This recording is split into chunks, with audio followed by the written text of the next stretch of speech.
Hello, everybody, and welcome to Heartlight Vedic Astrology. Excuse me. In today's talk, I was going to I was curious about the astrology going on recently or currently because Mexico just voted in its first female president. So I was curious to see, the astrology behind that, both in terms of the um, national chart of Mexico as well as Claudia Sheinbaum Pardo, the president-elect, and the current moment in time. So if that's what you're up for, let's take a look at it. And again, this is from a Vedic astrology or Jyotish perspective, so that's ancient Indian astrology. Note beforehand, the information presented here is for educational purposes only and should not be considered medical, financial, professional, or life advice of any kind.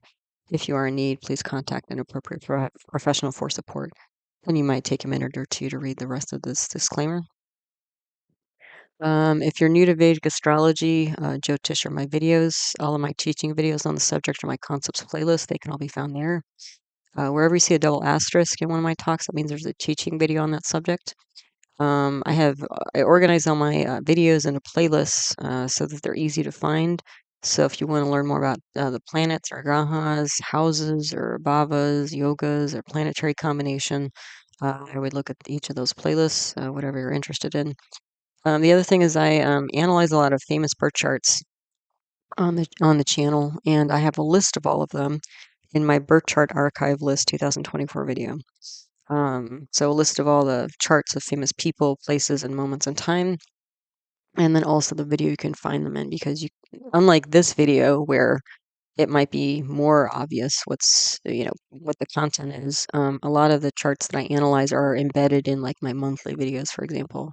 So you wouldn't know from like the March transit video that I have 3 different famous charts in there. The other thing is specifically in regards to this talk, if you were going to look at a couple of famous bar charts, you might look at my recent Buddha Ditya Yoga video, which is an intelligence combination, planetary combination. In that video, I go into some depth of Albert Einstein and Mohandas K. Gandhi. The reason why these 2 charts came up as I was going through the chart of Ms. Scheinbaum is because there were some similarities in terms of planet placements, but also striking differences as well. So I thought, if you're up for it, that might be interesting to compare and contrast them. Also, in regards to this talk, there's a lot of concepts I integrate. So, especially if you're a beginner, you might watch some of these other videos to get more out of this talk. So, North, South, and East Indian style charts. I also cover Western style charts in the video, but it's not part of the title. Also, Introduction to Navigating a Birth Chart. The Lagna, also known as the Ascendant Rising Sign or First House. Introduction to the constellations or Rashis, constellation or Rashi categories, planetary aspects, neutral, benefic, and malefic planets or grahas, planet exaltation, debilitation, or ucha nicha, planetary directional strength or digbala, bhavat bhavam or house of the house concept, planet retrogression or vakri, and then chitra grahas, planets of vulnerability, and nakshatras or lunar mansions. So a lot out there for you if you're interested in learning more. Okay, so where did I start? You might be surprised. I'm actually not starting with Ms. Scheinbaum's natal chart. I will go through it in this talk, but I wanted more of a context, in terms of history and the country. So I was looking for the national chart of Mexico, and I didn't really find one that I liked, but I did find this, and I think this makes a lot of sense. I think for the kind of personality of the country, and also in terms of what we're seeing now. So what I did find was that there's a specific event called the Cry of Dolores, um, which happened on the 16th of September, 1810, in Dolores, Mexico. And what happened at that time was that there was some misgivings about the Spanish government who was lording over Mexico, which was considered, I guess, called New Spain at that time. And there was a priest, I believe his name is Miguel Hidalgo, And he, at this moment in time, which was listed from Wikipedia at 2:30 in the morning of this date, um, he made a speech to people. It was called, I think it's the Grito Mexicano, so the Mexican call for independence. And this priest basically encouraged people to take up arms and defend their country and protect their children and their future generations, essentially. And the thing is that this was essentially the start of the Mexican Revolution against Spain. And they were at war for 10 years. And so 10 years later, the Mexican Constitution was developed and signed and all that. But I think in the heart and minds of Mexicans, this was a very important date. For example, Independence Day is celebrated on this day. And apparently, the night before, at like 11 o'clock in the night on the September 15th every year, they kind of reenact the current president, typically, not always, will reenact the grito, the cry, and use some of the words, although it doesn't sound like they're entirely clear on what words were used, but some version of the speech is reenacted. And actually, I think children are recite the speech as well, some version of it. And this happens every year, and this happens around like Mexican embassies around the world on the 15th or 16th of September. So again, I think, again, even though formally Mexico is not independent, until the Constitution, it seems to me like that's more of a formality. And that this was the true moment in which, within the hearts and minds of Mexicans, that they broke free mentally, emotionally from Spain. And so this is what I used as a natal chart for Mexico. Um, and it seems to work pretty well. And it's a very interesting relationship with this particular moment in time of Mexico voting in the first female president for the country. So if we start at the top of the chart, and again, this is a North Indian style chart, and to get to the Lagna, also known as the Ascendant, rising sign, or first house, you look at the diamond in the middle at the top of the chart. So in this particular chart, there's a little 4 in the bottom corner. 4 represents the fourth constellation or zodiac sign, which is Cancer or Karka in Sanskrit. So this is a Cancer rising chart based on this moment in time. Again, it was listed as 2:30 a.m. There might be some wobble here, because I don't know if who knows. But this is a fairly precise time. Again, there might be some wobble, but it still seemed to fit pretty well in terms of especially this event of the Cry of Dolores. So the Lagna Nakshatra. And the nakshatra is a moon lunar mansion, which is there are about 27 of these, and every night the moon passes through one of these. So in the 27 and a half days of a lunar cycle, the moon will pass through all 27 of the nakshatras. And each nakshatra has a different symbolism and like deity associated with it. So you get more detailed information about different planets and how they're kind of generating their energy. Yeah. So this Lagna Nakshatra, I actually put here Pushya/Ashlesha because literally within 10 minutes of this particular time, and again, this is a exact birth time. I don't know, maybe, maybe not. Um, but these are two very different energies. But the thing is, I think either one of them could potentially work. I'm thinking that it's more of the second one, Ashlesha. Now, Pushya is represented by a cow's udder. And so that nakshatra has the energy of like emotional stability and nourishment and that sort of thing, abundance, growth. But Shlesha is symbolized by a snake. So snakes, as you know, can either run and hide or hiss and bite, strike out. Um, so there's this kind of dual energy of like nurturing a new nation and developing stability, emotional stability, physical stability, but there's also this strike, attack type of energy. And so I think because the cry for help here, or the cry for action here, was to, take up arms and rebel in a very physical and violent way. But for the sake of protecting and nurturing future generations, again, both of them could be true. I'm guessing maybe Ashlesha was the true one, but who knows exactly, right? Then if we look at the moon nakshatra, the lunar mansion that the moon itself was in, it's in it's in Ashwini nakshatra. Ashwini is symbolized by the Kumara twins, who are the celestial healers. So again, we have this kind of rescuing energy here. And the moon can represent things like the public. So rescuing the public, which seems very appropriate here. The other thing is Ashwini is the first nakshatra in the first constellation. So this energy of being first. So we'll see some of that. And then the sun nakshatra, the sun is in Uttar Falguni. So Uttar Falguni is symbolized by a hammock or sometimes a marriage bed. So there's usually a notion of like enjoyment, but maybe kind of a detached enjoyment, that sort of thing, which may sound a little bit strange. It did to me initially when I saw that. But the sun can represent things like government and authority and king, president. And Uttar Falguni is in third house of this chart.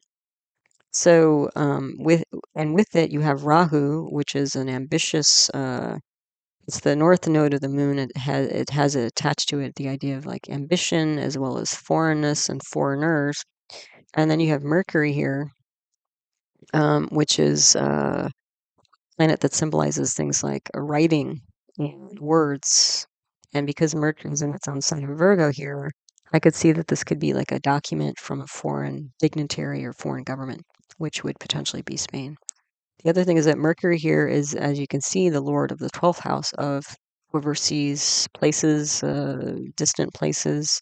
So the third house looks to me like it's representing Spain in terms of some overseas government that's basically ruling over Mexico, basically through some document um, that gave it entitled itself to rights in Mexico. Okay. And the thing is that, clearly Spain enjoyed that position, right, for a while and, took a lot from Mexico in terms of even like physical resources like gold and whatever else back to Europe. So it was a pretty cushy place for Spain to be until this uprising happened. Now, the day lord of this chart is Saturn. Saturn can represent things like the proletariat, so the common man, which, again, is not surprising given this event. And then the Hora Lord, our Lord, is Moon. So again, we're getting back to, rescuing the public or, the public rescuing itself or the public taking action or new action. The birth Dasha, so the Dasha is a planetary period. Excuse me a second. The birth Dasha for this moment in time was Ketu, Mercury, Mars, Saturn. So what's interesting to me is K2, Mercury, and Saturn are all planets that symbolize in various ways detachment. K2 in sort of an explosive way, Mercury in terms of a mental, verbal way, and Saturn in terms of delays and obstacle, physical ways. And then we have Mars here as well, and Mars is a planet of action and initiative and rebelliousness. And especially when you get Mars and Mars and Saturn together, you get like engineering. So this could be like a change or construction or destruction of leadership or the way things are, especially mentally and verbally and through documents, that sort of thing. Like then the current dasha. So if we took this chart and we bring it up to today, the current dasha period is Saturn, Rahu, Moon, Venus. Now that's very interesting because Saturn, again, it can represent things like history. And the thing is, you can see Saturn here is in the fifth house of public kind of stage events. So, if again we were looking back at this Clive Dolores chart, then you could see a public event potentially being, uh, because Saturn's here, public events might be in the forefront. The other thing is Rahu is there, so Rahu's ambition again and unusualness. And then you have Moon and Venus. These are the two planets representing women or females. So unusual, ambitious women, changing history, ambitious female enterprise. You could see it that way as well. So that seems to make a lot of sense and fit with today. The other thing is if you look at this chart and you compare it to the current sky pattern, there are similarities. So Jupiter happens to be in Taurus in both this chart and currently in the sky. Also, Rahu and Ketu, they're flipped, but they're still on the Pisces-Virgo axis, which is true in this chart and true of today. And then again, this is the context of this event is essentially the beginning of the Mexican Revolution or Independence Day. Okay, so let's go through the houses one by one and see what we can see. So again, the Lagna here, rising sign is Cancer Karka. That's a movable water sign. Movable water sign meaning there's a lot of emotional activity here, which clearly it must have been an emotional event. And again, if we're assuming it's a Shlesha, which would be my guess based on what this was. I mean, the priest wasn't suggesting people, oh, hey, let's just bring in the Spaniards and befriend them and cook them dinner. That's not what he was suggesting. He's like, get your gun and go out and fight. It's time, you know. So it's more of an Ashlesha energy, even though the outcome was protection and stability. But um, so anyway, yeah, so it's a very emotional, striking moment regarding fighting for and nurturing home, at least long term. The Lagnatia, or the ruling planet for the chart, is this bright moon, which gets us back to this again, rescuing the public or public rescuing efforts. And that planet moon has gone to the 10th house of daily activity. So what you see during the daytime. So this wasn't like a overt action here, I don't think, in the middle of the night, potentially. Well, it was 2:30 in the morning, but usually in those days, I don't know if it was true at this time, but usually the armies and stuff would wait until sunrise and then stop at sunset so that there was some humanity to, at least the timing of things. But you could ambush people in the middle of the night, but I don't think that was considered good form or gallant, courteous behavior as far as war things go. But some cultures and times just throw all that out the window, right? But who knows? Anyway, so again, there's a public emotional rescue effort here of material goods. So because the 10th house is about arta, arta is like wealth, material wealth specifically. So, and part of the wealth here was the land, the physical land, but also the riches of the land. So things like gold and I don't know what all they grow there. Maybe some spices or other plants, exotic plants and stuff that were, bringing money back or creating money for Spanish coffers back in Europe. Okay, so it was a physical fight here, not just like a fight of ideology. It was a physical fight. Then we have the Chitragrahas. These are the planets of vulnerability. So you can kind of think of these as planets that are kind of represent a thorn in the side or like Achilles heel, like kind of a vulnerable point. So the Chitragrahas are Jupiter twice over, Venus, and Mercury.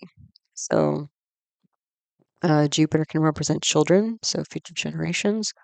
Venus can represent women, and Mercury again represents documents and that sort of thing, as we talked about in this chart. And so initial physical uprising, rebellion to change the laws of the land, especially when you get Jupiter and Mercury together, you can get like contracts or constitutions, that kind of stuff. Venus can be women, Jupiter can be children. The other thing to note is that Jupiter is in the 11th house here, which represents clubs, group societies, but also income. And Venus is the lord of that house. So, again, I think that ties in with the ruling planet of the chart, Moon, going to an Artistana, house of wealth, because not only were these people, again, fighting for ideology, um, but they were fighting for material, income and especially if Spain was really, making the Mexicans work the land, but the Mexicans really weren't getting much out of it, and all the profits were going back to Europe. I mean, people weren't going to be happy about that. So it was essentially, it looks like that was because that's where you mostly see that's the point in the chart where you see most of these Chitra grahas teaming up.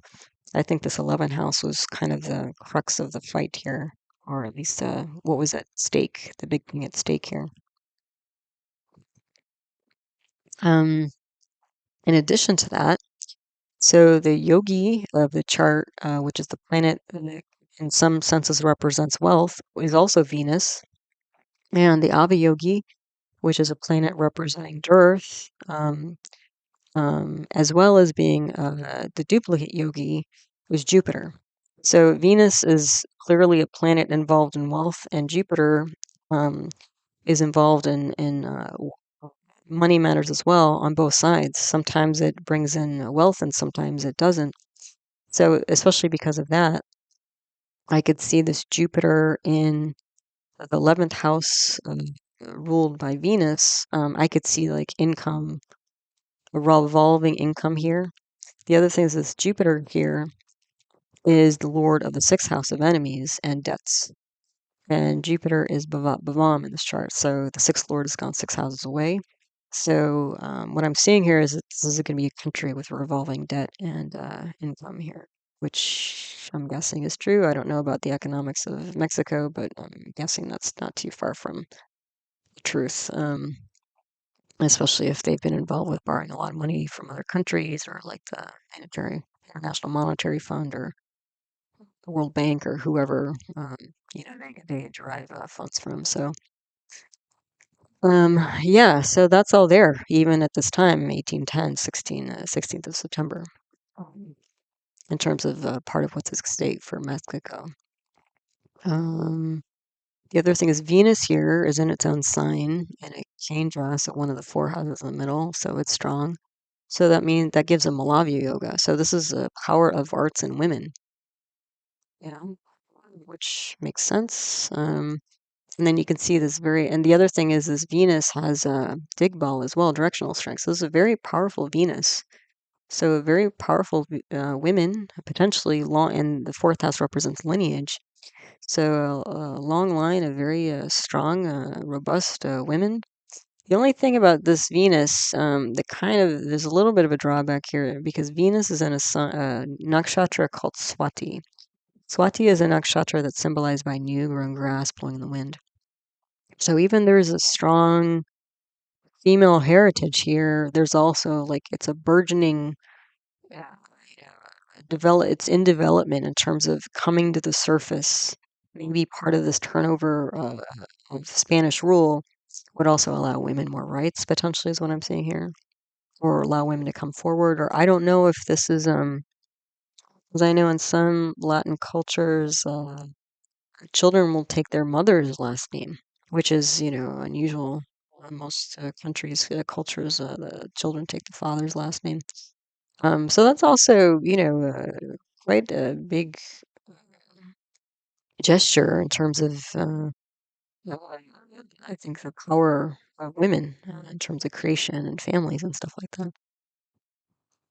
So, so there's that. This really strong Venus. The other thing is that Venus is directly opposite from Moon, which is again the other planet representing women. So in the center here of this chart is very strong women rescuing. And so again, it may seem like a long time coming, but that may also be why part of why, in some ways, I mean, Mexico just voted their first female president. I mean, the United States still hasn't done that, so you know. Um, the other thing is that Sun has gone Bhavat Bhavam. So Sun is the 2nd house lord, and it's gone 2 houses away. So the 2nd house represents like communication. And when it goes Bhavat Bhavam, it's like one communication after another. This is like, the telephone, like tell your friends and neighbors, like, we're going to grab our guns and go fight Spain. Um, that sort of thing. Yeah. What else? So yeah, because of this Jupiter, though, not only is it revolving debt potentially, but it's also revolving enemies because the 6th house also, besides debts, represents enemies. So yeah. Then the 2nd house here, if you go up back to the left, where you see Mars there, the 2nd house lord is Sun, and Mars is there in Maga. Maga is represented by, that nakshatra is represented by a throne. So leadership, nakshatra, and leadership planet. Mars is a leadership planet, but it's not the sun. The sun represents the president or the king. Mars represents the commander in chief, the commander of the army, the rebellious, violent, in the trenches, roll your sleeves up and get dirty type of leadership rather than like a figurehead. So, and Mars is in the second house of world communication. So that was this whole cry of Dolores, like, go grab your gun and let's get into the mix here. Let's fight, fight it out. The other thing is that the second house is aspected by Saturn and Jesta. Saturn is again in the fifth house of, which is a stage potentially, but Saturn is in a nakshatra of Jesta. Jesta, symbol of that is a talisman, so like a symbol of protection. And so when you have Saturn and Mars together, this can be a very heroic effort. It can be military effort. It can be athletic. It can be engineering. It can be construction. So it's like, let's lead and fight and protect ourselves, type of speech that was given here. So a call to rise up and fight, leadership, spread the word, your friends and neighbors, get them involved. This is also going to bring money hardship in terms of savings, because you have two malefic planets on the second house of savings and assets. So again, long term, if you do use this chart for the national chart of Mexico, then again, there's going to be financial issues for the country. And then again, literally, like grito mexicana, so a cry for an uprising here. Then the third house, I've mentioned a bit, third house lord is a Swa, Mercury, Mercury in its own sign, and Chitra. So Chitra is symbolized by a gemstone. So a lot of structure, so structured words, writing, like a document, constitution, law that's being used, to justify its position in Mexico. Rahu, ambition, and Rahu is in Hasta. Hasta is in a nakshatra symbolized by hand. So this is a very ambitious grabbing onto something. And then Sun here, Sun is the government. So ambitious foreign government grabbing onto things through a document. A airtight, looks like airtight document because Mercury's on its own side. And also very practical writing here. There is also an aspect by Jupiter. Jupiter's in Rohini. So the thing is, Rohini is a nakshatra that's I consider to be one of the most attractive, seductive, beautiful, luscious type energy nakshatras, and you have Jupiter there. So, and again in the 11th house. So again, this is the, all the fine things, material things that the land of Mexico can give. And when you have Jupiter aspecting Sun, Rahu, Mercury in the third house, again, Jupiter and Mercury together, that's like contract, constitution, authority, foreign authority. So basically, this written document gives a foreign government authority to grab the gold or whatever other material resource, natural resources are there. What did I write here? Ambitious document, education, publication, leadership, enjoying the riches. Yeah, I was seeing the third house of Spain. Essentially. Then the fourth house lord is a Swa, so Venus in its own sign with Digbal and directional strength, and Swati aspected by moon. So again, I talked about this already. New development of strong, educated women. The fifth house, the lord is Mars and Maga, and then aspected. Um, Mars aspects itself, its own house of Scorpio.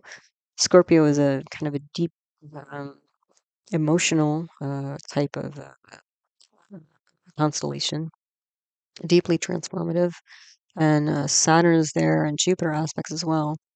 When you get Mars and Jupiter together, you get law, and Saturn, as I mentioned, is like history, protected history. So, kind of overturning laws regarding wealth of the land and overturning that and talking about that, advising about that. So, a deeply transformative emotional moment regarding the law of the land. Not just the laws of people, but the resources and how they're used and who derives profit and gain from them.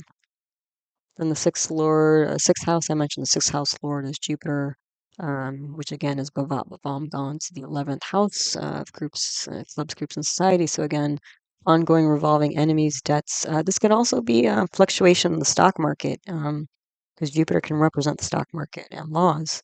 Um, Yeah, so which, again, I don't know too much about the current financial situation in Mexico, but from what little I've read over the years, that seems like that's probably not too far from the truth. Um, then what else? The seventh house here, the Lord is Saturn. It's aspected by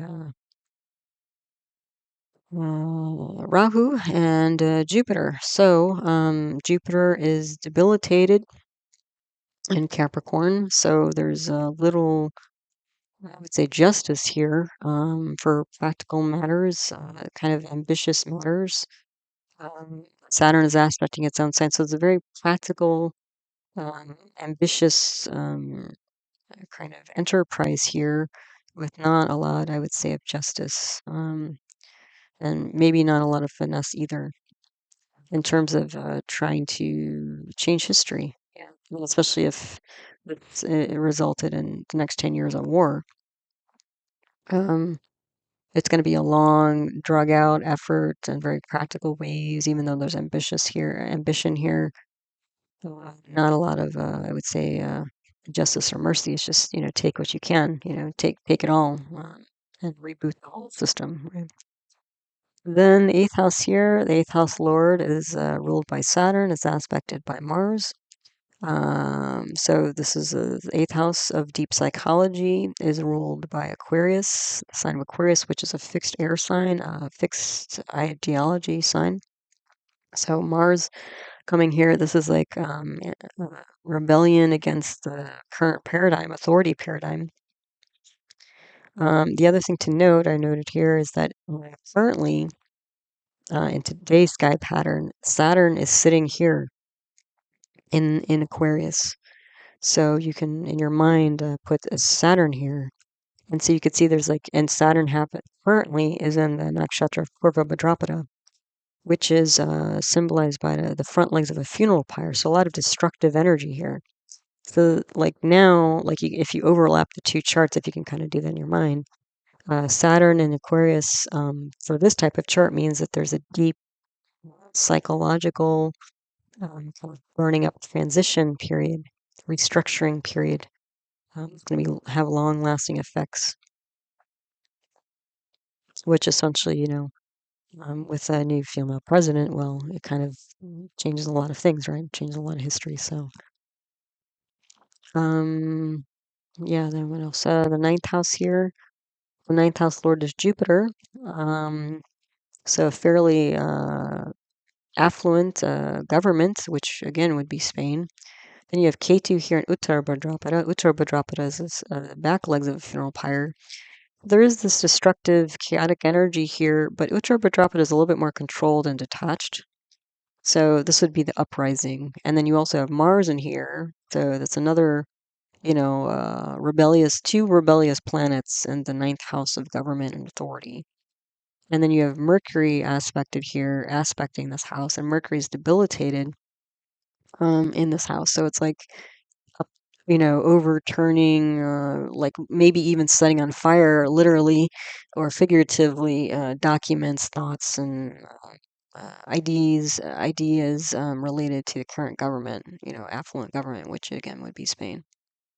I like the thought just came to me, like almost like spitting in the face of Spain, which 10 years of war, I'm sure, was more than that. So yeah, overall, ninth house conscious release of government authority and leadership, and probably pretty violent as well. Then the 10th house lord is again this Mars.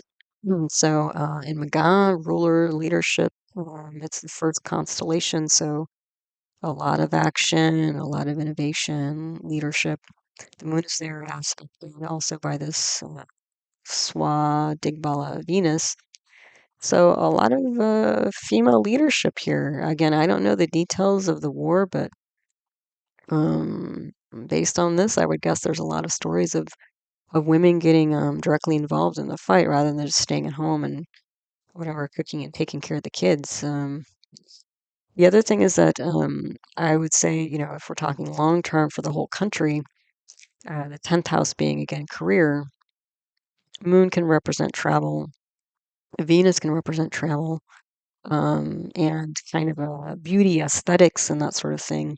And with Mars there as the ruling sign or ruling planet for the sign of that's in the 10th house, I could see this being like a lot of tourism for the country, which I think Mexico is at least for the United States, a pretty big destination spot for a lot of people. So, then the 11th house, I've already been talking about the 11th house Lord again is a Swan Venus, very strong, Jupiter Rohini, aspected by Saturn.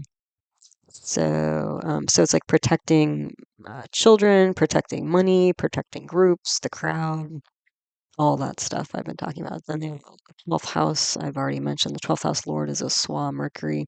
So foreign documents governing from overseas.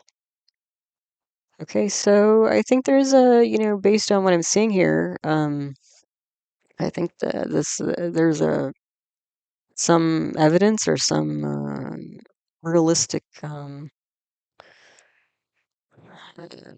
think this is a noteworthy chart to go by in terms of Mexico since the time of the Mexican Revolution. So again, this is all kind of context here. Now let's go on and see the birth chart of Claudia Sheinbaum Pardo. So now this is the thing. So all over the internet, what you can find is for her birthday is June 24th, 1964. So she's gonna have a birthday pretty soon. I could not find an exact birth time. So I ended up doing a Surya Lagna, a sun rising chart. I didn't do a moon rising chart because you can see moon is pretty close to the Aquarius Pisces line here. So moon could be potentially during that day in either Pisces or Aquarius. And she was born in Mexico City, Mexico. Now, I did see some videos, and I don't know if this is just talk or if there's any potential, realism here, but some people were saying that she was actually born in Bulgaria 3 years before. So anyway, I'm going to go through the chart, and I did have some, I was kind of surprised by her chart, and I'll talk about why. I'm using this as a chart to go by, but it may not be accurate. So, um, but you decide for yourself. So, if you find something better, check it out and compare it to this. And if the other dated version is better than this, then by all means, this is just based on what seemed reasonable. But again, if we're dealing with she was born 3 years prior in Bulgaria, then this chart's probably pretty out of whack. So, but it does seem to make sense. So anyway, Lagna nakshatra, we don't know because we don't have an exact birth time. The moon nakshatra was either in Purva Bhadrapada, if it was the kind of mid-morning up till 7:05 in the morning, or in Uttar Bhadrapada most of the rest of the day. So either way, Purva Bhadrapada, Uttar Bhadrapada, either way, it's a funeral pyre. There's some transformational um, energy here. I'm guessing for her, based on what I read about her, I'm guessing it was in Uttar Bhadrapada because she seemed, and I'll talk about this in different ways, she seemed like somebody who was very um,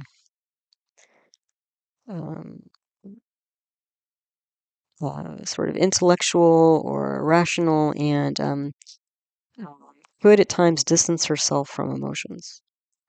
And so this Uttar Bhadrapada would give an energy of like again conscious release, conscious transformation, where it's like less destructive, less fly by the seat of your pants type of energy, especially for the mind.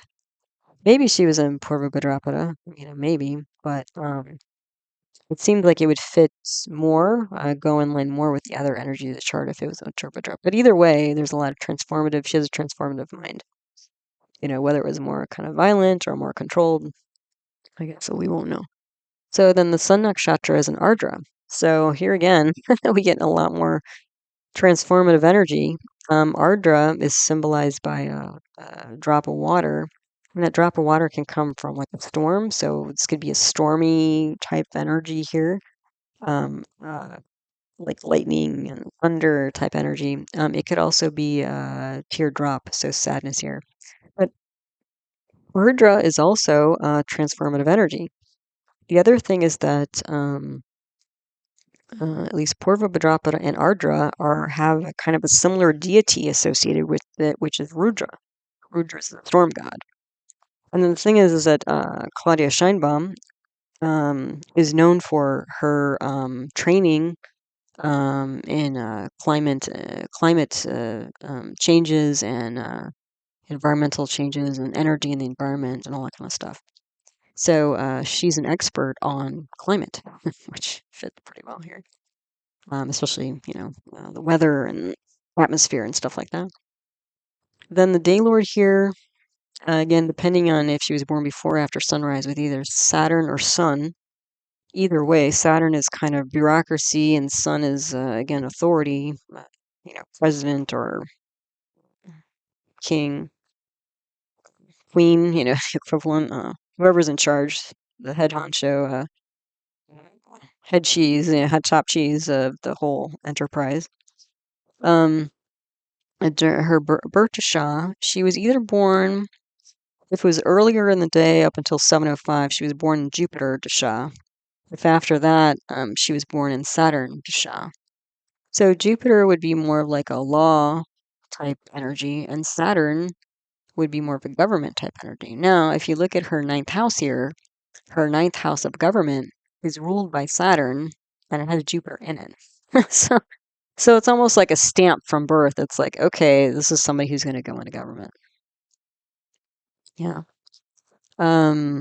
So either way, like basically since she was born in diapers, because even if she started in Jupiter, she was at the tail end of Jupiter, so she had a few years in Jupiter. So I think she was still a baby, like 3 or 4 or 5 years old. She did start in Jupiter and then went into Saturn. She basically grew up in the Saturn period. Okay. The other thing to note is that the moon here, even though I have the moon here in Pisces, again, this is not an exact birth time. If she was born a little bit earlier than noon, because this is set at noon, then the moon would be in Aquarius, and that means that she would have been born into Sati Sati. So that's a 7.5 year period where this Saturn um, runs through the constellation before, through, and after the moon. And so that can indicate like a loss of a significant support system. So since she was a child, it could have meant for her, some people, if they have that kind of thing, then they have a difficult childhood or they lose their family in some way, or if not them, then their family, um, loses a major support system. And her grandparents, one set of grandparents came from Lithuania, and the other set of grandparents came from Bulgaria. So her family were fairly new immigrants to Mexico. So that might have been it. Even if the moon is in Pisces, even within, because Saturn is halfway through Capricorn here, within about 1.5 years, 2 years, she is going to enter Sati Sati, even if the moon's in Pisces. So she essentially grew up in Sati Sati in her younger years. The current Dasha is either Venus or Sun. So Venus, women, Sun, leadership, right? Now remember this. This is important, okay? Because Venus, this is part of why I started getting confused by her chart later on. But you can see Venus, just briefly, we'll look at Venus. Venus is in the second house here, and it's got Rahu there, so a malefic planet of ambition, represents ambition and, kind of unusual things. And then we have this massive Saturn in its own sign in Capricorn. The line under Saturn means it's retrograde, so a double powerful Saturn.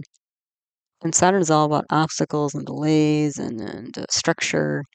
So this massive Saturn on her Venus is going to be a lot of heaviness for the things that Venus represents, such as finer things of life and emotions and feelings and art and creativity and social grace and things like this. So if she is currently running Venus, the other thing is, not only does she have Rahu on Venus and she has this massive Saturn on Venus, she also has Mars in its own sign, so a small Mars coming from the 11th house, aspecting the second house where Mars is debilitated. So she's got 3 malefics on Venus here. I mean, that's a gang load. And two of these, Saturn swa, Mars and swa. I mean, it's almost like this Venus is getting swamped or crushed by all this Rahu, Mars, Saturn energy. So Rahu, Mars, Saturn can be like very ambitious engineers, and the second has to represent family. And her whole family was a bunch of ambitious engineers and stuff. Her mom was a biology teacher. Her father was, I think, a chemical engineer. Her brother was a physicist. So that makes a lot of sense. But what doesn't make sense is that if she is currently running Venus, Venus is kind of getting walloped by these three malefic planets. This is not a very strong Venus, and I'm surprised Venus would give presidency of Mexico to anybody, including Scheinbaum, because of how afflicted Venus is here in this chart. So that was surprising to me. Now, if we look at let's say, maybe not Venus, maybe she's running Sun. Maybe that makes more sense.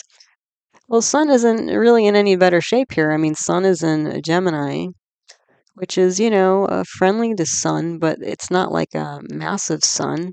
It's not swamped like Venus is by three malefics. It does have Jupiter on it. But again, what is Jupiter in? Jupiter, I believe, is in Shatabisha. So Shatabisha is translated as 100 healers. So maybe if it may be that she's running Sun, that would be better than make more sense than Venus. But also, again, Sun is not that strong. And even with Jupiter aspecting Sun, I mean, Jupiter's not super strong. So I'm surprised, again, if this is her correct birth chart, I'm surprised that Venus, if she is running Venus or Sun, either one of these, like it would make more sense if she was running Saturn, or it would make more sense if she was running Mars right now, potentially.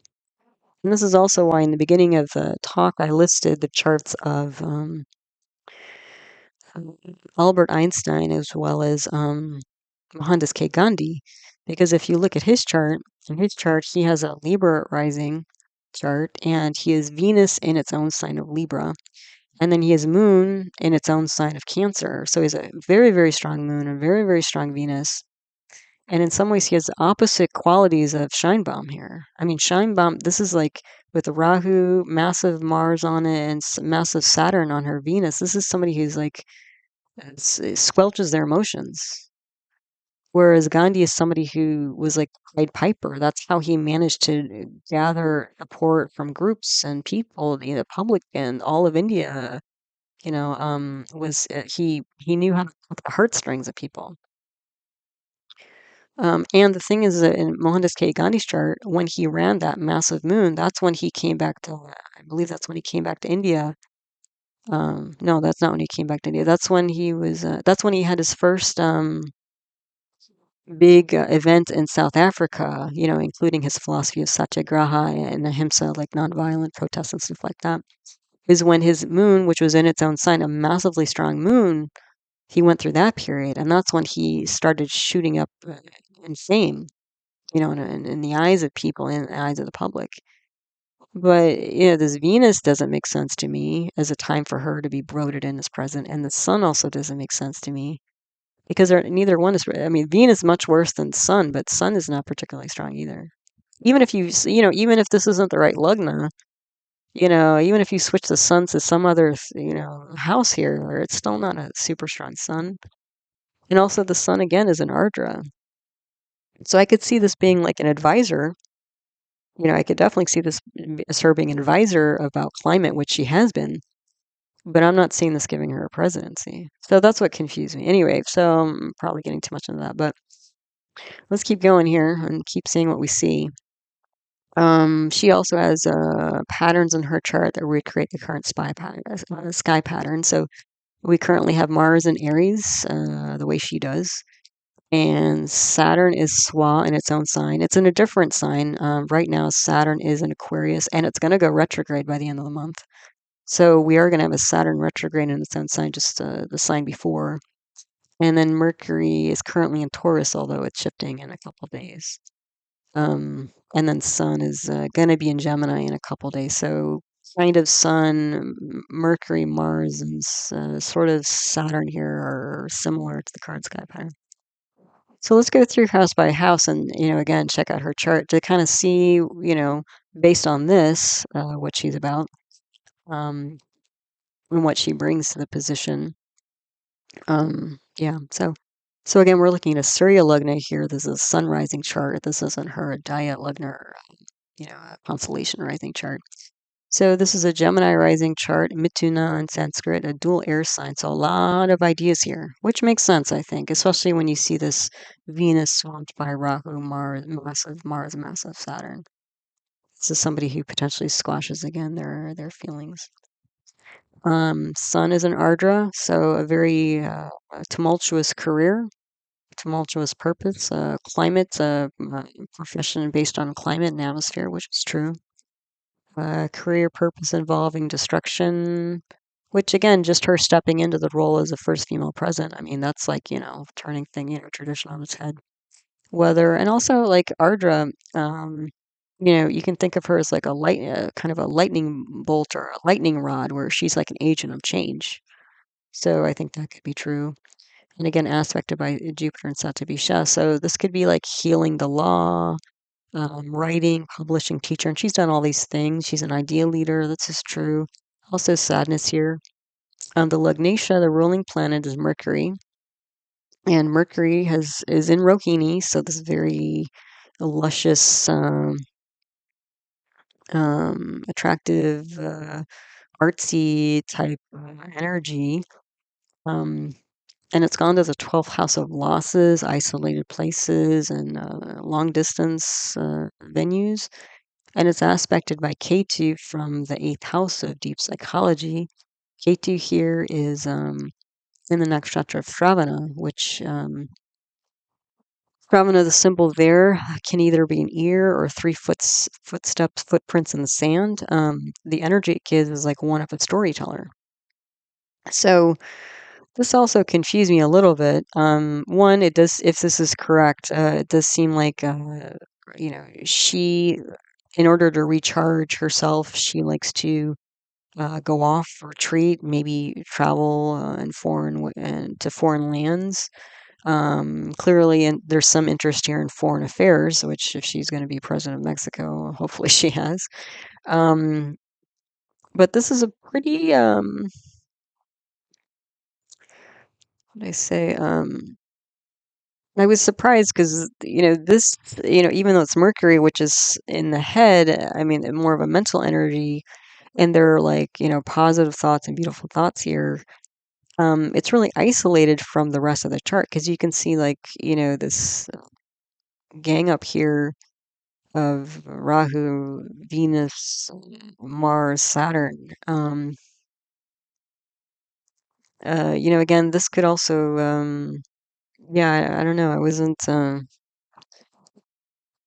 seeing. It just seemed a little bit off in some ways. The other thing is that Mercury, I could see because if she started her Dasha period of either Jupiter or Saturn, after Saturn comes Mercury, and Saturn's a long period, Mercury's a long period. I could see during her Mercury period, she might have done some study abroad because Mercury can represent students and studying.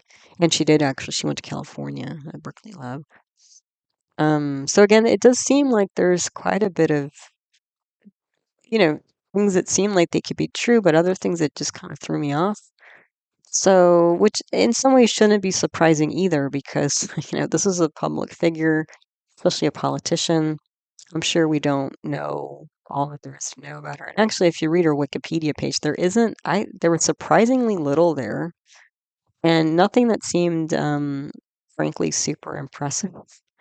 Like she'd done a lot of advising about climate and stuff like that, which is great. And then I guess she was, mayor of a couple towns, including Mexico City. But even her record there in terms of what she accomplished didn't seem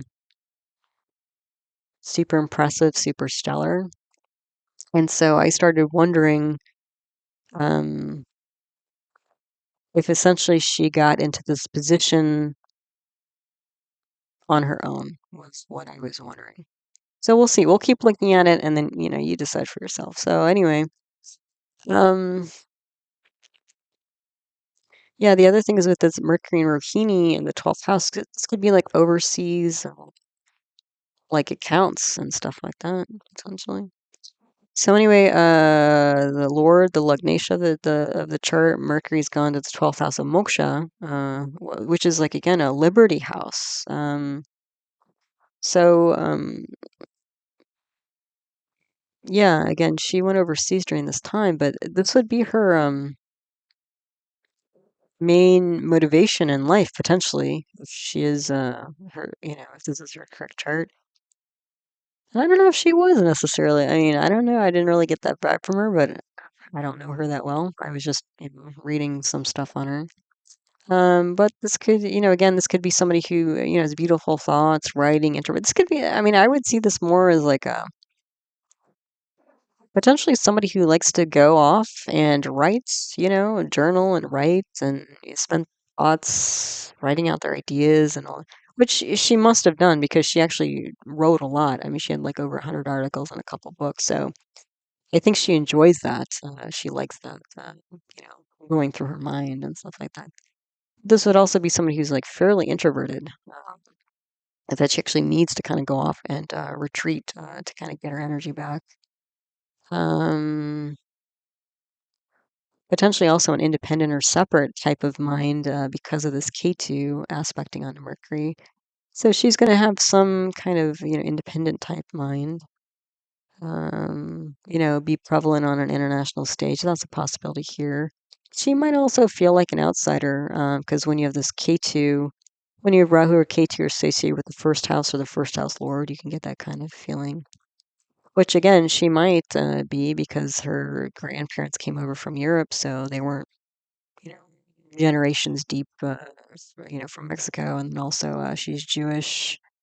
I think that's a minority in Mexico, right? So those things, might have made her feel separate. I don't know.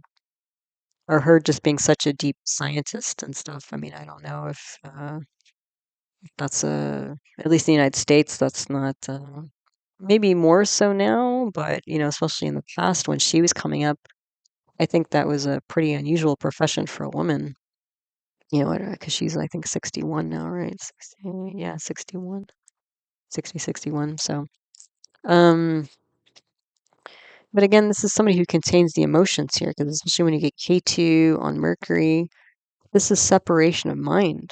So again, we're getting this, suppression of emotions and separation of mind. She might be somebody who goes off into her head, and just enjoys her inner life and kind of is fueled by that. Um, and then also this first house here, this could be again an energy engineer, which is what she was, energy in the environment. So the second house lord I've talked about a little bit already. Second house lord is this bright moon. We've got Venus there in Pusha, which again is a very nurturing type of energy, emotional stability type of energy.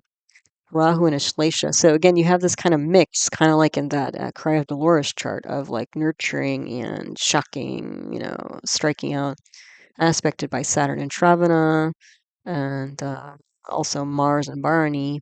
So when I get this combination together, I'm saying ambition and creating nurturing stories that grab attention. Also a family of ambitious architects, engineers I mentioned.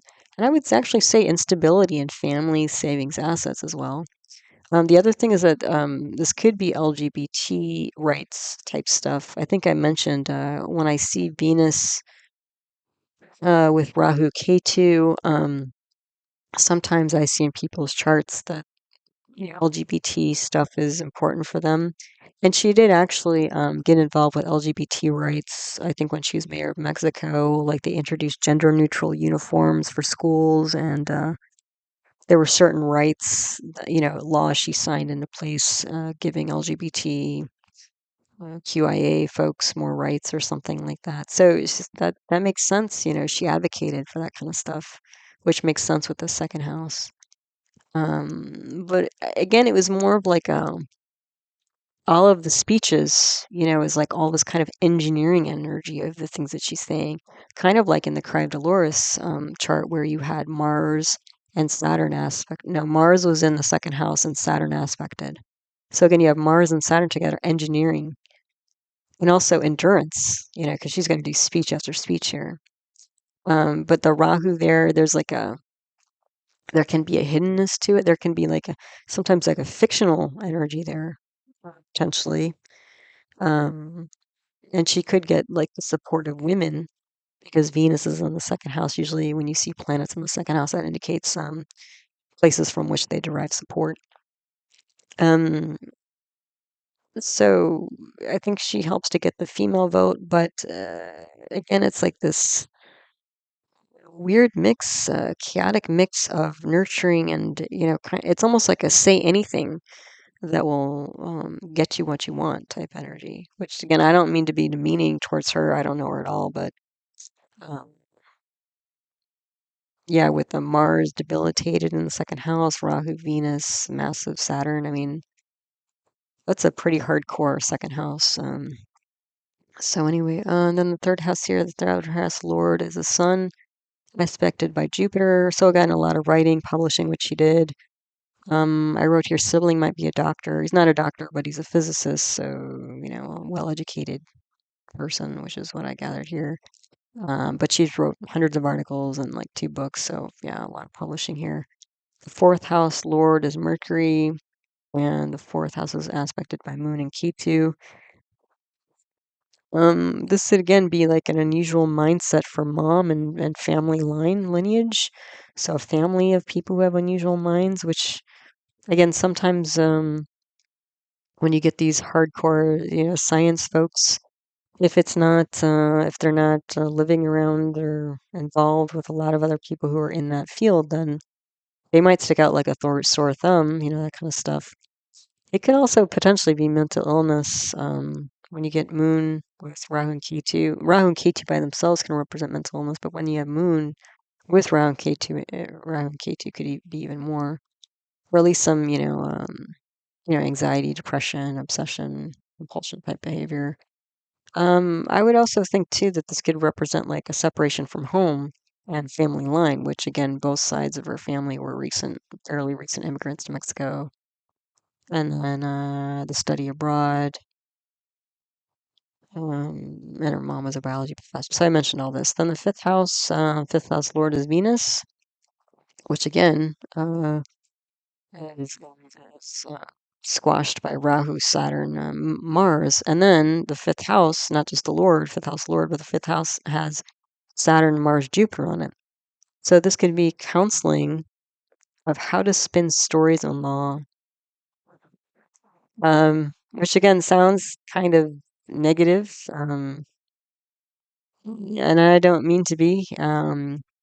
But Mars is like creating and ending new things, and Saturn here, a lot of endurance between those two. And then Jupiter is like law, especially since Jupiter's in the ninth house of government. So this might be like her advisorship, on like different sort of, especially climate control and energy. Energy, I could see a lot too, 'cause she was involved in like I think her thesis was about how the climate affects energy or how energy, ways of creating energy or deriving energy could uh, change the Mexican transportation system or something like that. So I could see this being her advisorship on energy usage in the country. But also, again, like how to spin how to spin stories.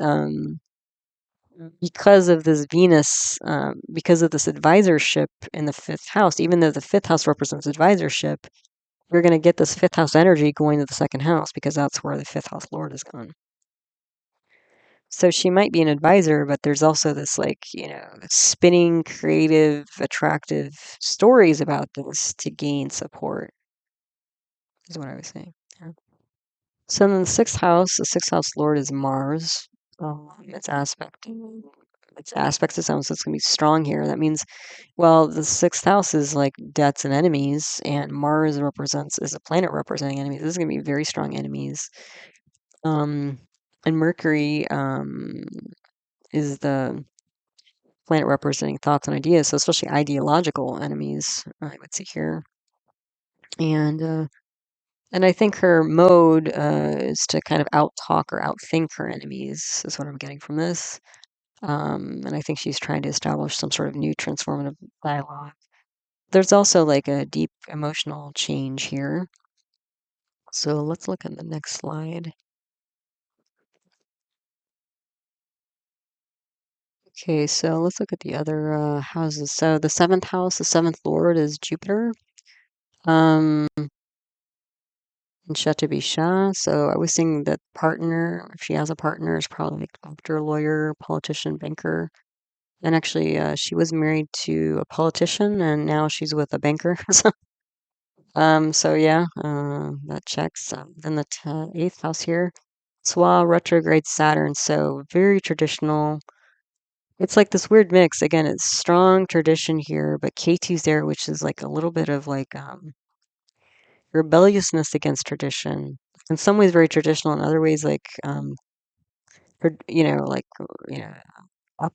up, it's kind of an upheaval. Up as what do you got? Like just as a rebellious towards tradition.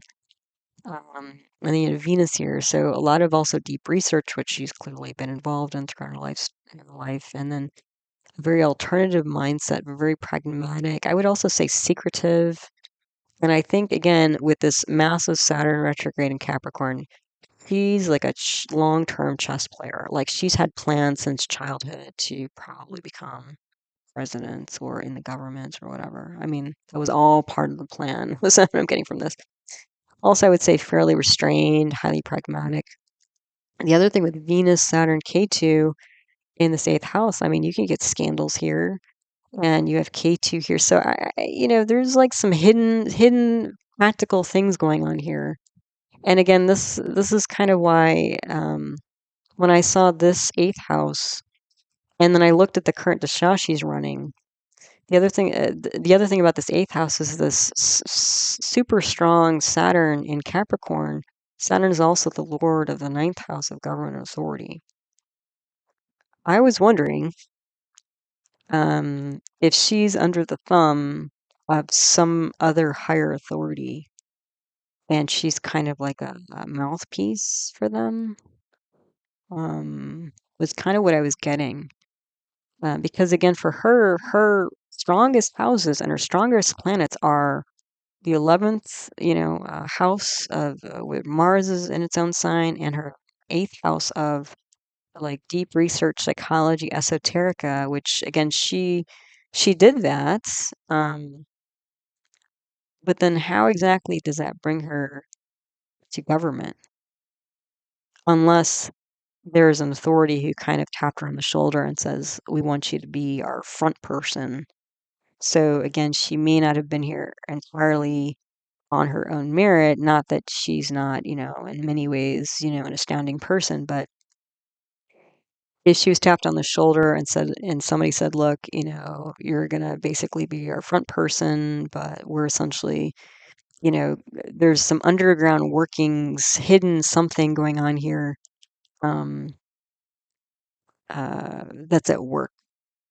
Um, So yeah. So anyway, not to be too conspiracy theorist, I don't tend to be that type of person. But when I was seeing again, you can see a lot of things on this chart make a lot of sense for her, but some things are like specifically, how did she get into the presidency at this moment in time? Is what I have questions with. So that's why I'm like, either the birth chart is wrong, which could entirely be true, you know, or if what I'm seeing here is that she did not get to this place all on her own. I'll just put it that way. Yeah, some hidden underground construction, strange things going on. Yeah. So anyway, then her ninth house, we saw Swa retrograde Saturn is the Lord, and then we have Jupiter there. Maybe the moon, again, depending on where the moon, what time of day she was born. So this could be like ameliorating government, authority, public, that kind of thing, law. The 10th house lord is Jupiter. So that's the other thing is you have the 10th house. This is the other thing that's kind of strange. So you have well, not necessarily, but you have the 10th house lord on to the ninth house. Now, I just published a 10th house symbolism video, and before that, the ninth house symbolism video. And I mentioned both of those, that these two, especially when you have a relationship between the 10th house and the ninth house, you can get people involved in government, or like they can be involved in some nonprofit, NGO, that is funded by the government, or their position in whatever private organization, maybe their private organization is a subcontract for the government, but there's some relationship with the government. So I do see that here. But the thing is that for her, when the 10th house lord is gone, the ninth house, which is 12 houses from the 10th, so there's losses here, like the loss in expenditure. So it's like a stepping down, which I mean, she was more of an advisor and more of an academic, and now she's more of a politician. So there was like a stepping down. So that's, but again, I'm not saying like either way, like either a super stellar 10th house or a super stellar ninth house here. So I'm not seeing like a super fantastic academic career, and I'm not seeing a super fantastic political career either. And then the other chart, famous chart I mentioned in the beginning, was not only to look at Gandhi's chart, but also to look at Einstein's chart, because Einstein was also Gemini Lagna, but he had 4 planets in the 10th house. So what did he have? I forget all. I think he had Sun, he had Mercury, he had Moon. No, he had Sun, Mercury, Venus, which is exalted, and then I want to say Saturn. I don't know for sure. Um, I think it must have been Saturn, because Saturn is the lord of his ninth house. Don't quote me on that. Go check the video. But clearly, Albert Einstein. I mean, again, Albert Einstein and Mohandas K. Gandhi are even within the realms of like academic and politician, like above and beyond the average, right? Um, I still wasn't seeing from her chart, especially given the current dasha she's running, that she should be elevated to that type of position. So, just as a comparison to see somebody who is like off the charts, even in terms of that field, cream of the creme of the crop, or whatever, for both politicians and academics, like her chart is very much not like that. So the thing is, unfortunately, I don't have an exact birth time, because like with Gandhi's chart, um, some things in his chart was just like, is this guy even going to have a job, But for him, his saving grace was he had this massive D11, which is a sub-chart, sub-zodiac, or divisional chart, all different names for the same thing. Talking specifically, especially for a politician, the D11, the Ekadamsha, is really important, because Ekadamsha is related to the 11th. It's a derivative of the 11th house, which is income. So funding, fundraising, which today you need a bazillion dollars to like run for these top spots in the country, in whichever country you're in, I think.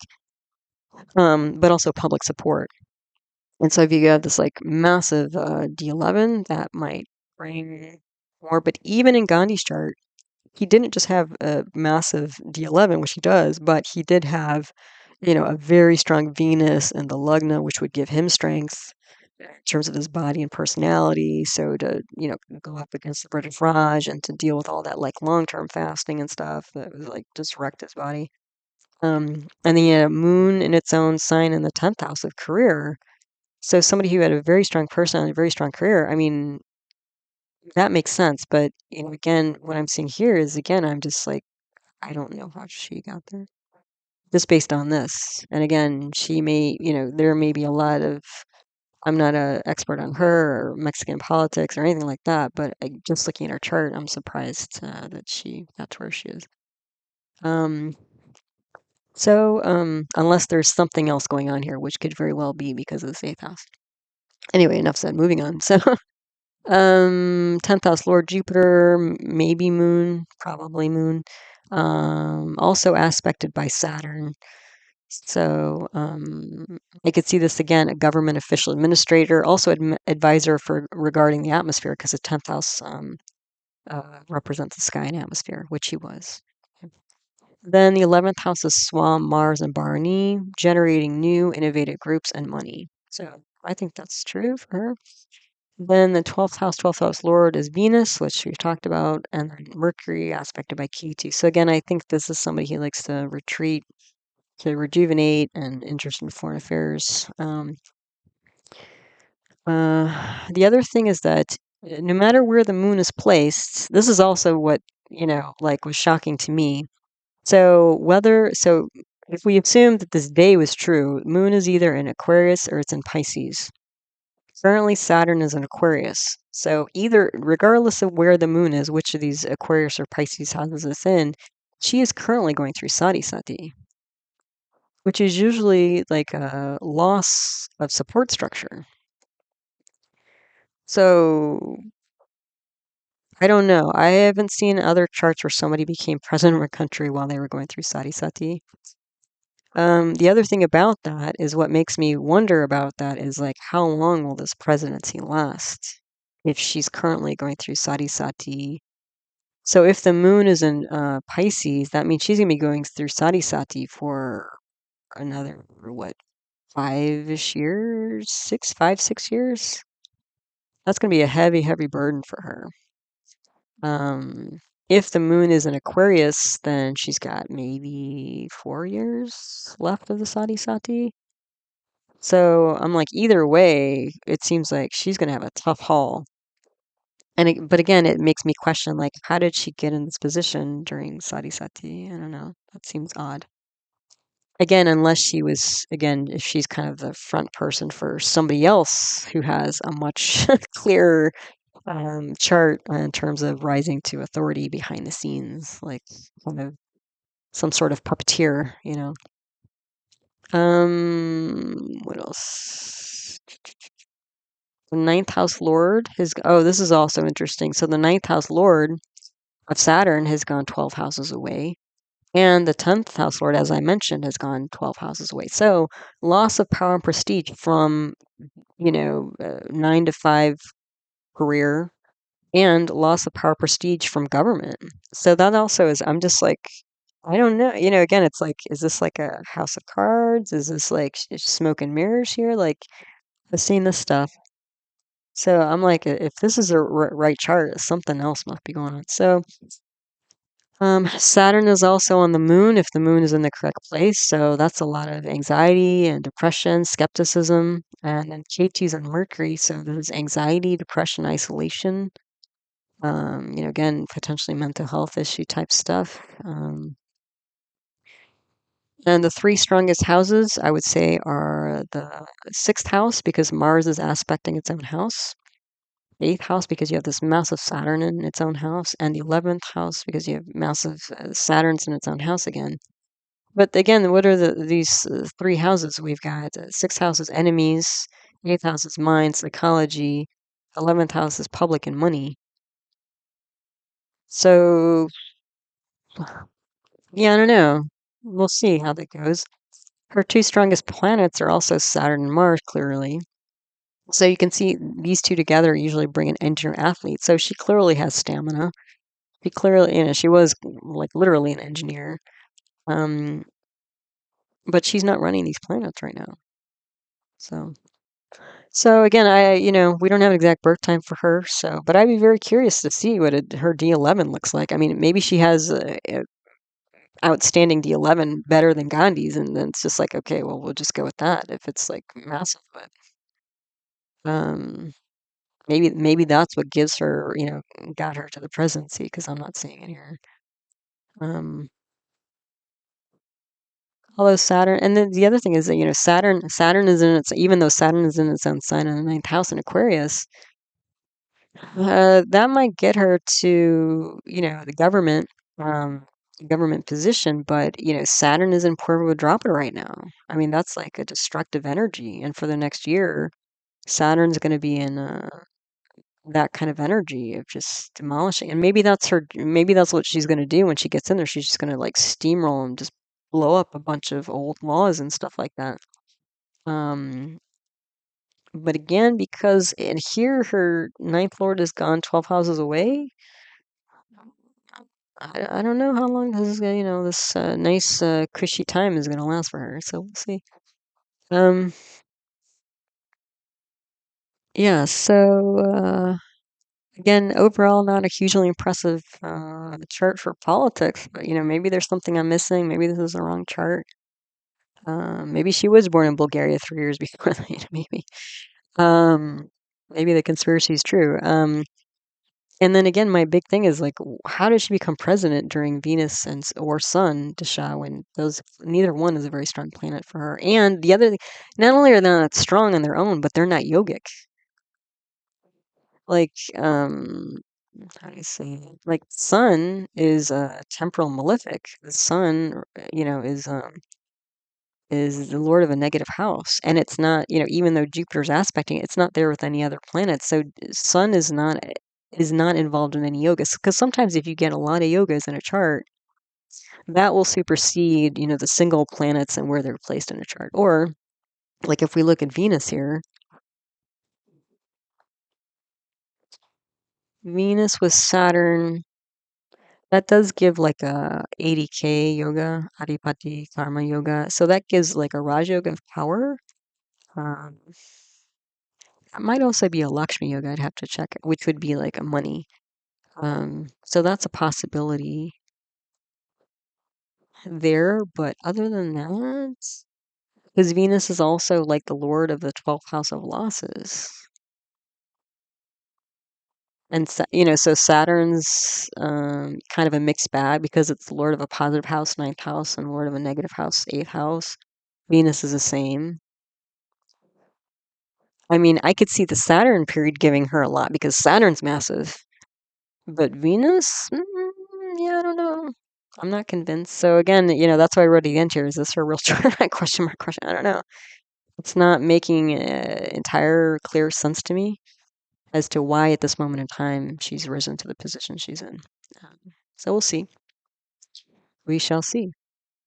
Then what I looked at here. So again, to kind of tie the past with the present, or the beginning of Mexico as a modern nation with Ms. Sheinbaum. This moment in time that I'm looking at here was actually the moment when the outgoing president of Mexico congratulated her on her win. So this was before the final vote, but this was an important gesture in terms of him conceding loss of the election. So I tracked this down as best I could to the exact moment when this happened. It was reported, so again, this might be a little bit late, but so at least this is the news that came out. Okay. June 3rd, 2024, 4:15 a.m. Eastern Standard Time, and the news source here was CNN News. Okay. So what's interesting already, if we look at the top here, we're looking at Aries, and look at this. We have Mars in Aries, just like Scheinbaum's chart. We have Moon in Aries, just like the Cry of Dolores chart. So already here, it's almost like, and as we go through this chart, you'll see this is almost like a hybrid between the two. It was really kind of spooky. So, but let's go through it. You can see like there's clearly pockets here of energy. So we'll talk about that. Okay, so the Lagna nakshatra is Kritika. Kritika is symbolized by Kartikeya, the celestial chief of the army. So again, a fight, going down here, a victorious fight. But also with Kritika, there's it's a dual nakshatra. There's also this energy of like a foster mother. So it's like a victorious fight, but like nurturing as well. So I think the outgoing president is, as we'll see, is trying to salvage what he can after his loss, um, and at least trying to make the grand gesture here of being gracious and stuff. The moon nakshatra is Ashwini, so first woman, yeah, and the sun nakshatra is Rohini, beautiful leadership. Um, the day lord is Sun, head of states. The Ra lord, our lord Venus, woman again. So you can see like leadership, woman, first action, writing, nurturing, fighting, Victoria. You can see all these energies here. Bertasha is Ketu, Rahu, Sun, Rahu. Unusual leadership regarding enemies and loss. And the reason why you can see Ketu and Rahu on the 6-12 axis here, the 6th house being overt enemies and the 12th house being hidden enemies. So this is an unusual leadership instead of him, contesting the election or getting angry. He's being gracious here to, again, I think, salvage what he can in terms of supporters and funding for himself, because I'm guessing he's not done. He's not going to just go off and into the sunset. I don't think not only for him, but the people who've invested in his campaign. He's trying to salvage it for them.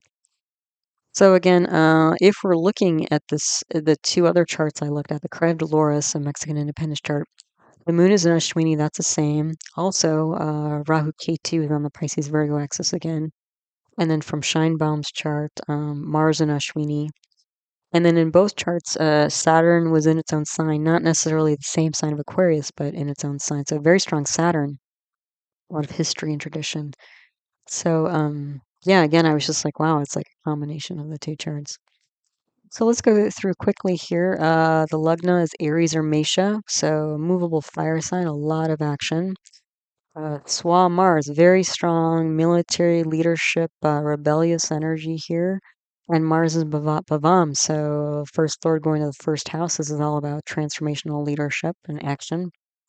It is a dark moon. Moon is heading into its new phase in Ashwini, so and all of this is aspected by Saturn, and Saturn is debilitated in Aries. So with Saturn and Mars there, this is an engineered first action regarding self and the public. Salvaging the self in public, I would say. It also involves an innovative female leader. And there's also some writing involved. I'm sure this is his speech writers who had this all prepared for him. And what else regarding enemies and losses? That's the KT Rahu on the 612 axis there. Then he's got a bunch of yogas here. So he's got this moment in time has a bunch of yogas. So Kalasarpa, KT Rahu, most of the planets on one side. Saturn on one side doesn't bother me because Saturn's so slow. When Saturn or Moon are on one side, all the other planets on the other, I still take it as Kalasarpa. So that's an ambitious yoga, but also like really kind of unusual type time. Raja Yoga is in this chart. So there's 4 planets together in the second house. That's a life focus planetary combination. There's a Saraswati combination here: Jupiter, Mercury, Venus in the second house. Saraswati is about education and arts. So again, this is the speechwriters getting in action.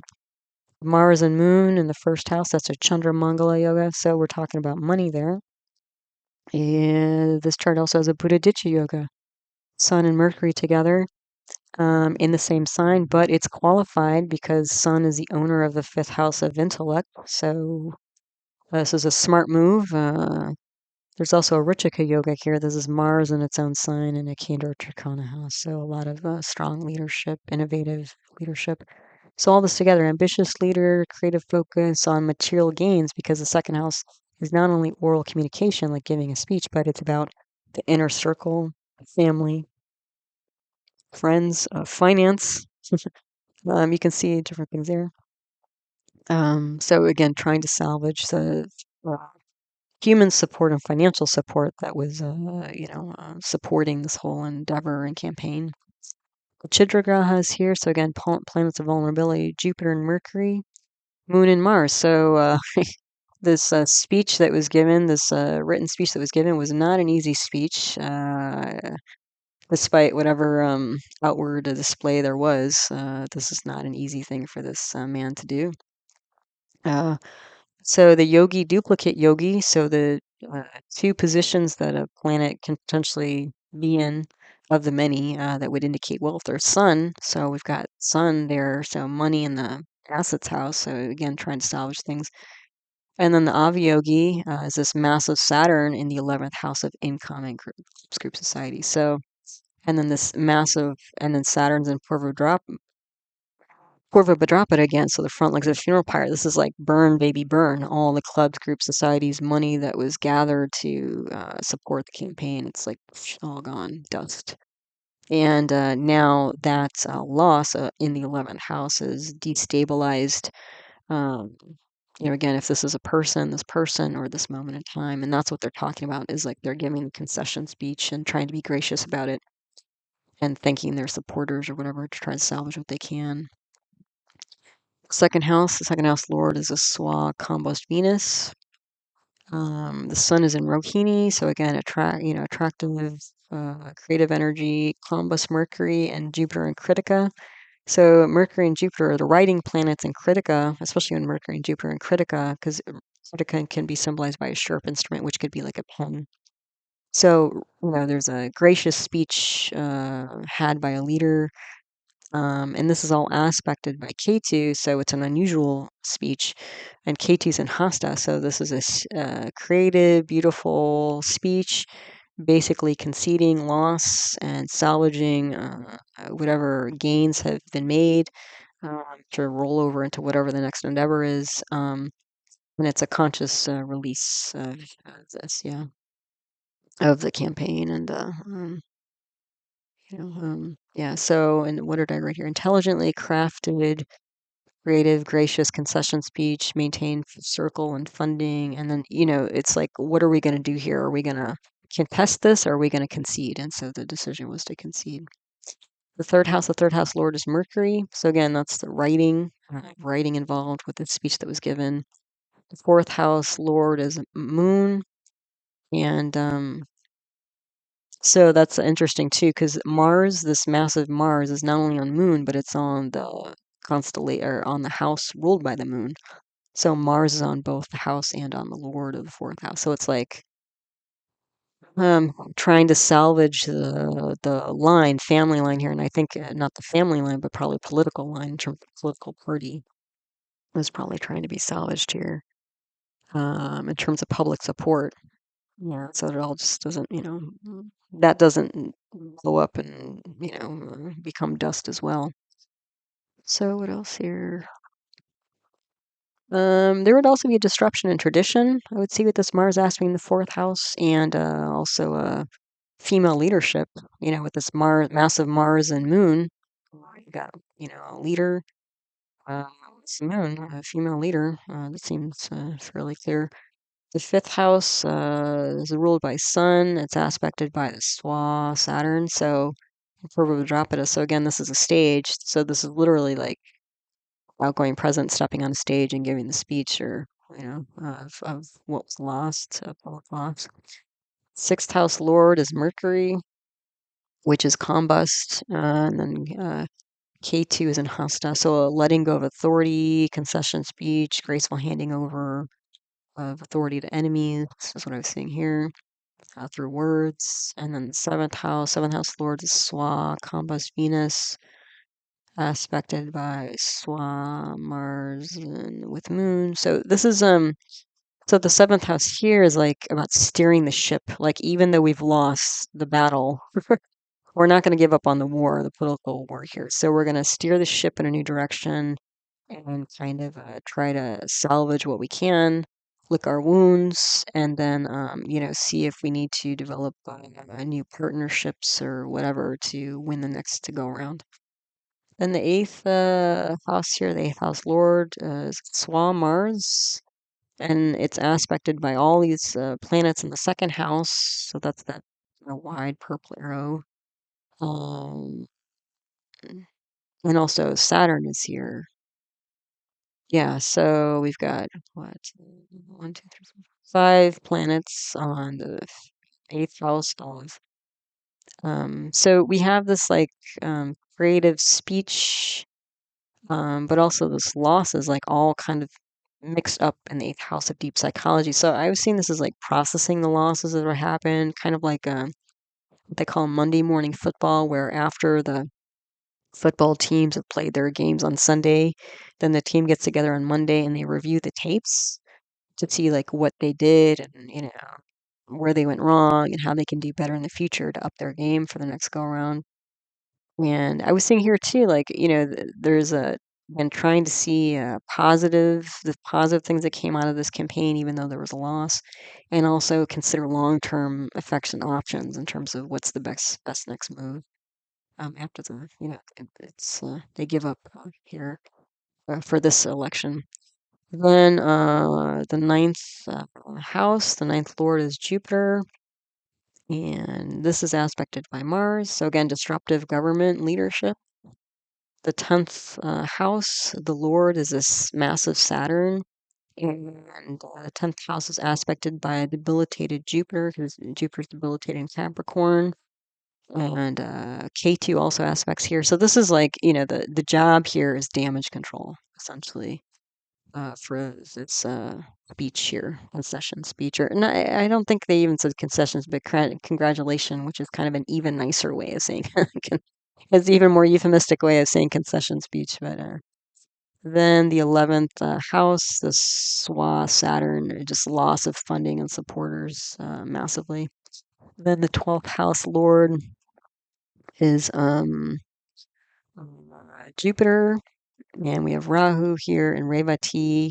So there's an ambition here to like kind of, to some degree, go off in a corner and be gracious and travel and uh, kind of recoup the losses. And it's emotional time. It's an emotional sign there. Um, but at least waving to the crowd as you head back to the strategy room for the next go round, trying to smile and be gracious about it. So yeah, so that's the chart for I guess the passing of the baton. Okay, so this last slide here, this is as I mentioned, especially for politics, the D11's really crucial to analyze and look at. And I don't have one for Claudia Sheinbaum because we didn't have that for her.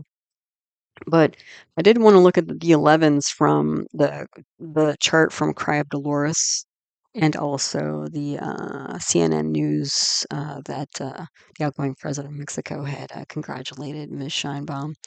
So let's just see. I mean, I was just curious, but you'll see it's actually pretty interesting.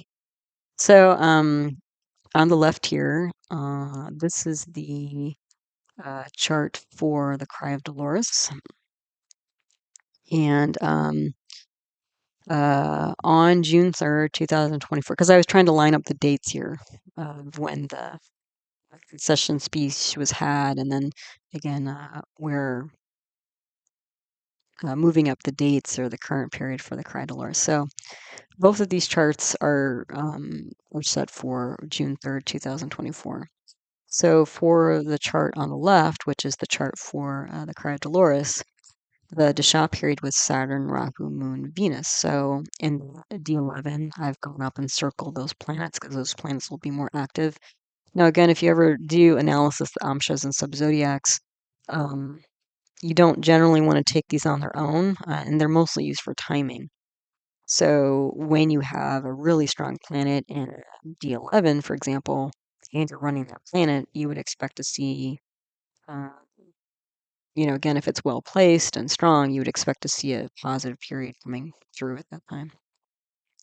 So let's look at this D11 for the Cry of Dolores. So the moon is not well placed, but Saturn, Rahu, and Venus are. It's great. There's a Saraswati Yoga in this chart, so there's some creativity and education involved here. The other thing is Saturn, which is which is the main Mahadasha, is exalted. So yeah, so it's interesting that. And Saturn represents things like history. So this would be an important political moment in history for the country of Mexico. What else? And the other thing is I have on the top here at the very top in like red writing. So I have IRD11, and then you can see the time there. Because the natal chart I had was based on 230, which is it true or not? Well, is it off a minute or two or more? I don't know. But you can see here that this D11 would be true between 223 and 236, so about 6 minutes on either side of 230.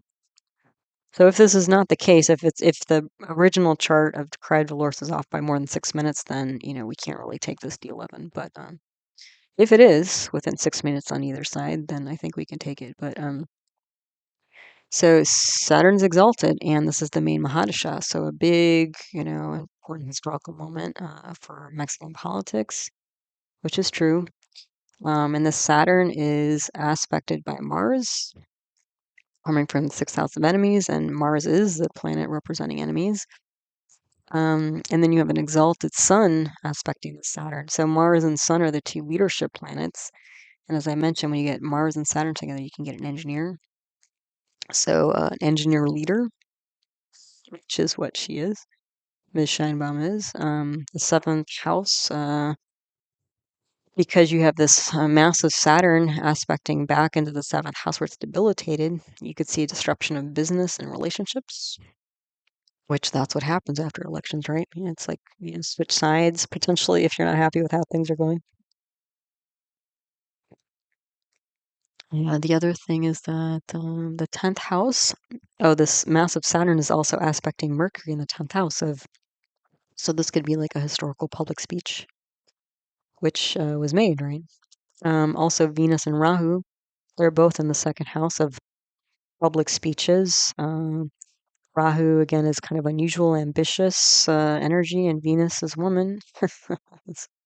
So that want to be, consider going up the ladder to Mexican president, I guess you'd have to be.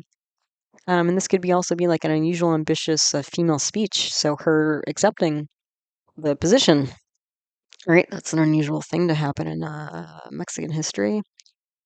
Let's see, the moon. Also, this massive Saturn is aspecting the moon. Um, and the moon, since it's active and it's in the third house, when a planet and the Amsha is in the third or the eighth house, that can indicate a change or ending.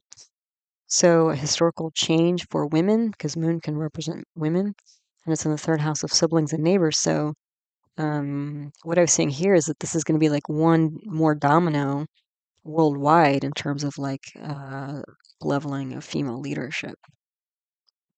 So again, if this D11 is valid, meaning it's within 6 minutes of that 2:30 a.m. time, then this would be pretty interesting. Like, if it's valid. Then the second Amsha here, so this is the D11 for the outgoing Mexican president congratulating Ms. Scheinbaum. And the shop period here was K2 Rahu, Sun Rahu. So already from that, K2 Rahu, unusual, unexpected, Sun leadership. Okay. And in this chart, so this is kind of a crazy D11. So again, if you saw my analysis of Gandhi's D11, this should probably, be like ding, ding, ding. Oh, this is looking similar. All the grahas are well placed in this chart. There's a parivartana between the Saturn and the moon. So that means Saturn and moon are all over this chart. Saturn could be tradition, Saturn could be history, moon could be women, could be public. And Saturn and moon, what that means is Saturn and moon will both be in the second house of public speeches, public speech, and the ninth house of government. So already it's just like, okay, that's a lot. But there's more. There's more. Hold on. So then there's also another Saraswati yoga here. We've got Venus, Mercury, Jupiter, and Konas. So Saraswati would be active here. So creativity and education, creative learning. And then the other thing is, if you look, Venus, even though we're not currently running Venus, Venus is Swa. It's in its own constellation. Now, the thing is that what that means is that's going to be a very strong dispositor or ruling planet or governing planet for the three planets that are active. And look, Sun, Rahu, and Ketu, all the planets in the current Dachau period are all in the fifth house of creativity, of advising, of public performances.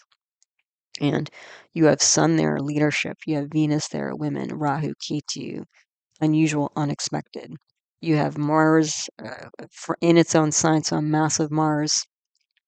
Uh, what is it? Aspecting here, so even more leadership energy in this fifth house. And you have Jupiter aspecting in this fifth house. So you got Mars and Jupiter aspecting. So this is like new law, disruptive law, disruptive traditions here. So what that means is Venus is very strong, Mars is very strong, Moon is very strong, Saturn is very strong. So that means that when you run any of these planets, um, it's going to give a lot. So yeah. And again, even though we're running Sun, Rahu, Ketu, was it Sun, Rahu? No, Ketu, Rahu, Sun, Rahu. Well, then that means, so then what's up next is you're going to get Ketu, Rahu, Moon. So one of these really strong planets is going to light up. And then you're going to get Ketu, Rahu, Mars. So then Mars is going to light up. And then even though Rahu and Ketu are not Swa, because their dispositor of Venus is in its own sign, that's going to make Ketu and Rahu very strong. So this is a crazy strong D11. And again, this is for when the outgoing president congratulated Miss Sheinbaum on her win, or projected win. Again, they hadn't done the final count yet, but so yeah, all three of the active grahas are in the fifth house, aspected by Mars, Jupiter. So stage, ambitious, unusual, strong female, leadership, law. And then the other thing is those planets are shining back into the 11th house, which is always important for politics of public groups and money. And yeah, and then you've got support here from the 9th house of government authority. Um, the other thing is that, and even though Saturn and Moon are not active during this Dasha period, look at what you have here. I mean, again, this is a not Virgo, Gemini Lagna, similar to Scheinbaum's chart if her chart is correct. And look, you have Saturn back in Capricorn in the 8th house again. And you have, and then if you do the Parivartan exchange, if you bring Moon to the 2nd house and Saturn to the 9th house, then if a Moon is in the 2nd house, that means that Moon is also in the 8th house. So you're kind of getting the Saturn Moon combination together, anxiety, skepticism, almost like a sati sati, loss of support system energy here. And you also potentially, if you bring Saturn back to the 8th house, especially Saturn being the lord of the 9th house, again, you get this weird combination that was in Scheinbaum's 8th house of like maybe somebody else is pulling the strings here behind the scenes. And these, both the outgoing president and the new president are just kind of like, figureheads, all the real activities like behind the scenes. So what are right here? Underground authority control of public perception. All this other stuff might just be political theater, essentially. Potentially, but yeah, this is like a wild D11 here. So again, if you ever get around to looking at Gandhi's chart, you'll see you'll see that again these are important political moments here, and why they gave so much. So anyway, as always, thanks for stopping by and listening to one of my talks. I hope you found this talk uh, helpful, useful, and interesting to you as you learn to navigate the energy cycles of your own life. All of my teaching videos on Vedic Astrology are my concepts playlist. They can all be found there. If you're looking for more famous birth charts, you can check out my birth chart archive list 2024 video where I list all the famous charts of people, charts of famous people, places, and moments in time that I've analyzed on the channel in the video. You can find them in. If you're interested in individual birth chart reading, I do them on Zoom and also as pre-recorded video. If that's of interest, you can email heartlightask@yahoo.com for more info on that. And I do have another YouTube channel, Natural Medicine, where I talk about other Vedic arts such as Ayurveda, traditional Indian medicine, and yoga, as well as homeopathy and naturopathic medicine. So if that's helpful to you, that's out there too. It's called Nature Source Care, that channel. So, yeah, interesting times. I don't know. This is, as you can see, this is why I find astrology fascinating. So until the next one, everybody, you take good care. Namaste.